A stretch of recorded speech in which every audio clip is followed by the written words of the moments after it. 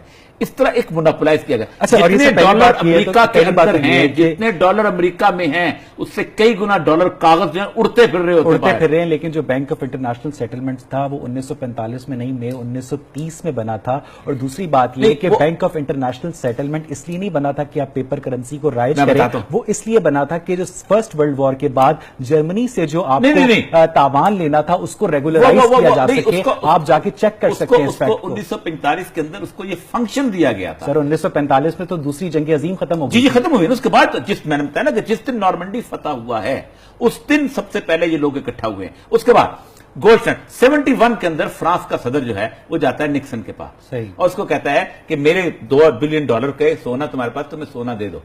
Nixon صاحب کہتے ہیں کہ ہم نے تو یہ وعدہ تمہیں سونا دینے کے لیے نہیں کیا, ہم تو ڈالر کو پھیلایا ہوا, ڈالر کی عزت کرو اور ڈالر کے ساتھ چلو. وہ حیران رہ گیا. اس دن goodwill of the country کا کانسیپٹ آیا تھا اور پھر بینک آف انٹرنیشنل سیٹلمنٹ کو وہ دیا گیا تھا کہ تم good will of the country بتاؤ. اس نے good will of the country بتانا شروع کرتا ہے. یہ پورا جو سسٹم ہے نا, اس نے انسلیو کیا ہوا ہے. اب میں آپ کو اور بات بتاتا ہوں.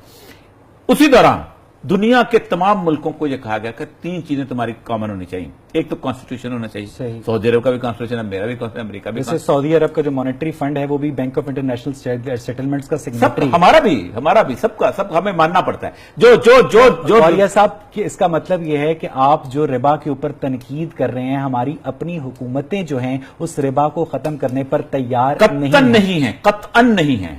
پاکستان کی حکومت نے یہ تصور کر لیا ہوا ہے کہ سود حرام نہیں ہے. آپ تاریخ اٹھا کے دیکھ لیں. آج جس بات پہ ہم پروگرام کر رہے ہیں کہ سپریم کورٹ نے دوبارہ وہ کیس کیا ہے, اس کی بنیادی طور پہ وجہ آپ کو تھوڑی سی ہسٹری بتاتا ہوں, آپ حیران ہوں گے.